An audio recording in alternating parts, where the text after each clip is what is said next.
Olá, FIAP. Meu nome é Renan Torres. Eu estou aqui representando o nosso grupo para fazer a primeira parte dessa demonstração do algoritmo de homogenético utilizando inteligência artificial. Nosso caso de uso aqui é otimização de rotas, tá? O grupo é composto pela Adriana Martins, o Diego Oliveira, o Eduardo Nicola Zagari e eu, Renan Torres. Então, para a nossa implementação, a gente segue a estrutura padrão de um algoritmo genético. Vamos começar com a geração de uma população inicial usando um método híbrido, parte a partir de uma solução conhecida, parte a partir de uma randomização. A gente faz uma avaliação de fitness inicial, já vou explicar quais são os critérios de fitness. Fazemos a seleção através de sorteio, fazemos o crossover, o cruzamento entre os pais. Aplicamos também mutação, a gente permite até 3 mutações diferentes em um mesmo indivíduo filho, e a gente também está preservando as melhores soluções através do elitismo, tá? Trago aqui os parâmetros padrão que vão ser utilizados nessa explicação inicial, mas tudo isso são variáveis que podem ser definidas durante a execução do software na user interface, como vai ser mostrado adiante.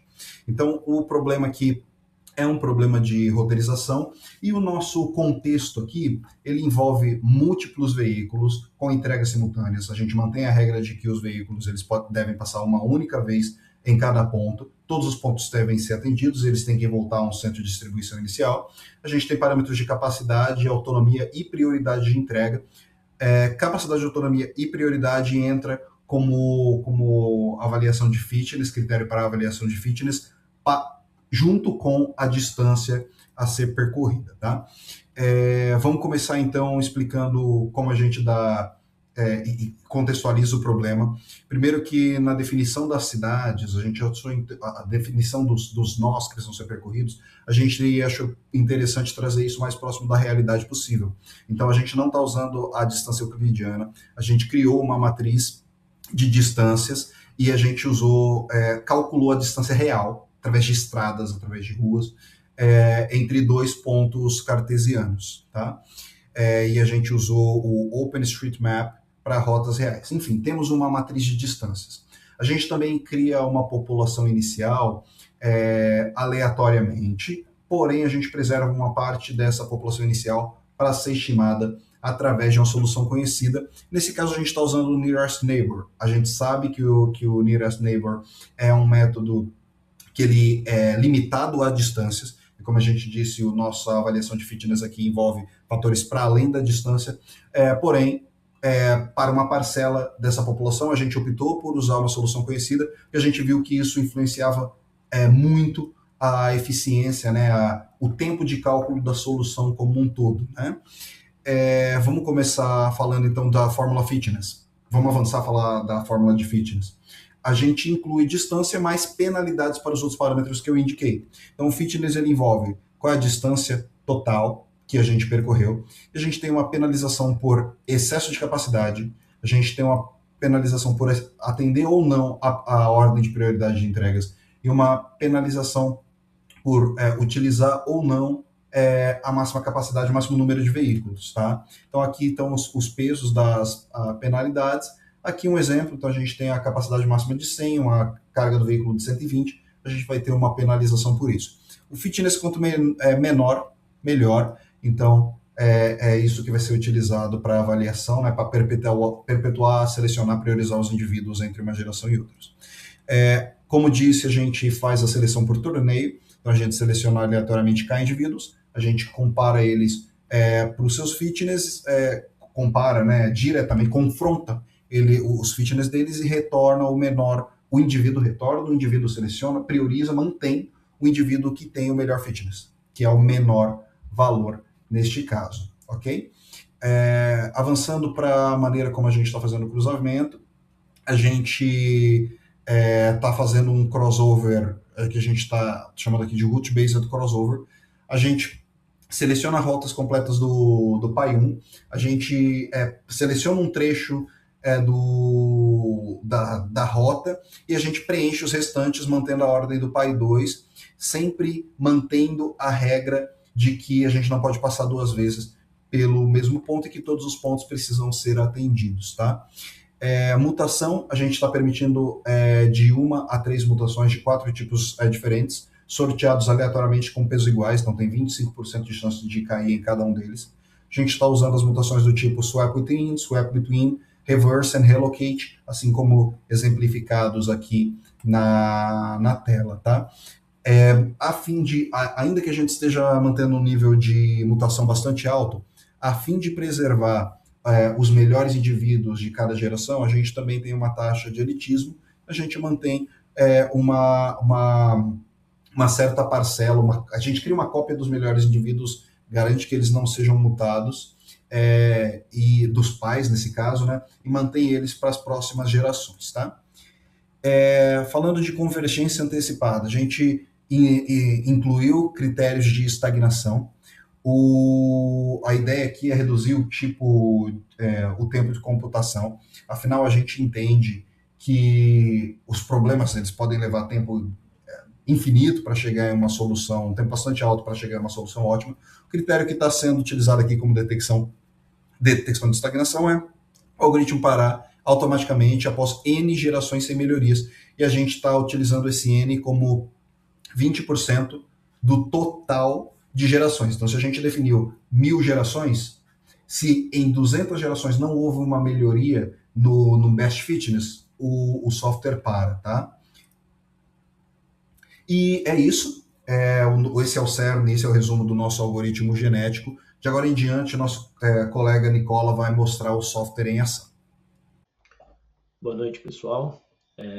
Como o colega Renan falou, eu vou mostrar a aplicação que a gente desenvolveu para mostrar a execução do algoritmo genético que a gente trabalhou agora na fase 2.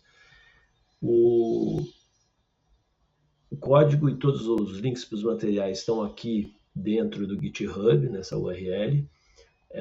No README tem instruções para fazer a instalação, que basicamente é clonar o repositório, instalar o ambiente virtual em Python, ativar o ambiente virtual e aí com pip install -e all você coloca todas as bibliotecas que precisa para execução, tá?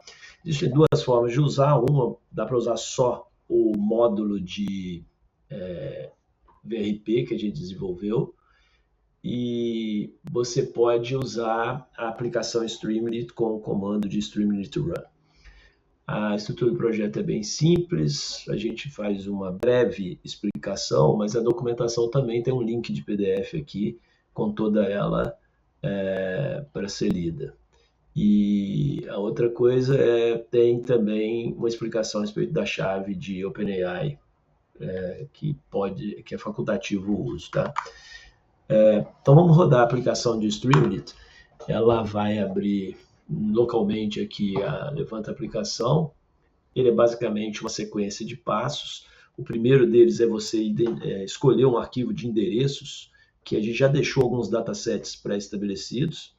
Inclusive, depois que você roda a primeira vez, ele já vai armazenar a matriz de distâncias para cada um desses datasets, para você poder trabalhar com datasets mais longos e não ficar demorado. Você pode carregar um dataset novo aqui ou já pedir para ele gerar aleatoriamente um dataset. Eu vou mostrar o caminho de escolher um arquivo muito simples com 3 hospitais para a gente levar remédios, fazer uma otimização de rotas. Ele me mostra um preview do conjunto, pede para eu escolher qual é a coluna que tem os endereços para ele fazer uma geolocalização. O passo de geolocalização, ele bate numa API pública de OSRM para coletar essas geolocalizações. Se ele não encontra esse endereço, ele vai retornar, olha, tem um endereço que eu não consegui achar. Então a gente deixou, pode seguir sem isso, ou a gente não, vou pedir ajuda de uma LLM para ela tentar corrigir esse endereço para mim. Ele me dá algumas sugestões, ele só tirou ali o número de um apartamento, e ele então vai buscar essa nova localidade. Então ele consegue identificar os 4 endereços. Então eles aqui, tem um mapinha dos endereços em São Paulo e mais o depósito, né, de saída. Podemos ir para a otimização de rotas. No passo de otimização de rotas, tem uma parte super interessante de configurar quantos veículos eu quero para tratar. Óbvio, ele parou em 3 aqui, porque só tem 3 localidades. Qual é a capacidade de cada veículo.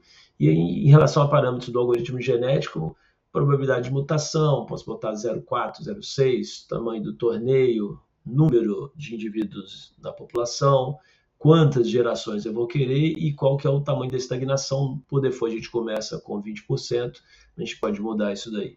Aqui tem uma flag, um checkbox, para checar se você quer fazer o refinamento com o algoritmo de two options, para fazer refinamento pós-mutação.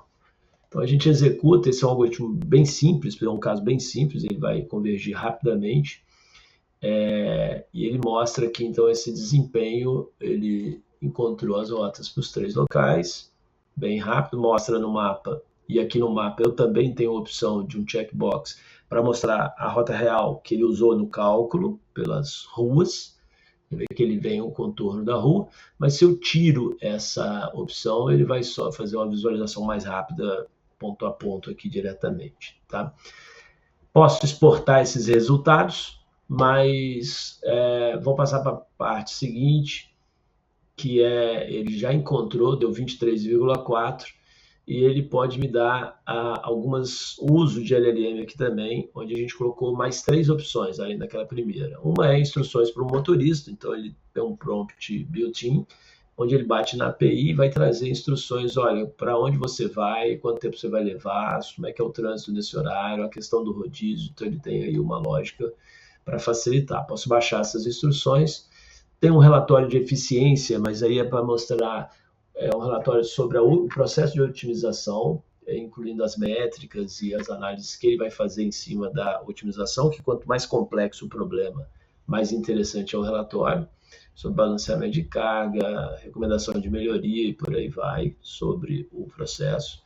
E também deixamos aqui como foi feita a otimização, um chat, não sobre as rotas em si, mas sobre o processo de otimização que ele executou. Ele também pode ser baixado, tá? E aí o último item é o item de experimentos, onde a gente faz comparações entre cenários. Então, eu também posso mexer nas configurações aqui. Tenho para o meu algoritmo, para o algoritmo do grupo que desenvolveu, 3 contra 2, contra outros 3, que é o randômico, na verdade o Clark Wright e o Nearest Neighbor. Então você vê, é um problema muito simples, ele encontrou as mesmas respostas do que as melhores heurísticas para esse tipo de problema, e o random perdeu. A diferença é que a gente obteve um tempo maior, né? Levei 0,39 segundos aqui, 0,82, 0,18, enquanto os outros foram mais rápidos. Perfeito? Bom, agora vamos fazer uma segunda simulação para dar foco na qualidade do algoritmo. Então a gente escolheu um cenário em que existe um número grande de localizações, buscamos na internet, achamos um documento com mais de 1000 endereços de estabelecimentos do SUS entre farmácias e hospitais. A gente carregou aqui na plataforma e ele já obteve a geolocalização na API externa de mais de 573 para ser mais preciso.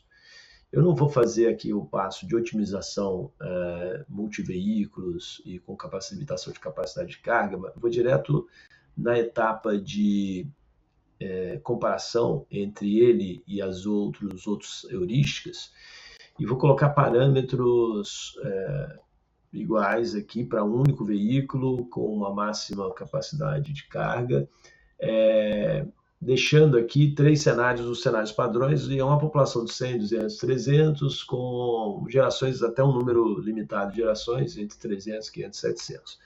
Vou deixar rodando aqui, e daqui a pouco eu retorno com a resposta, que deve levar um minutinho, e aí a gente finaliza. Bom, terminou. Vamos olhar o resultado de comparação.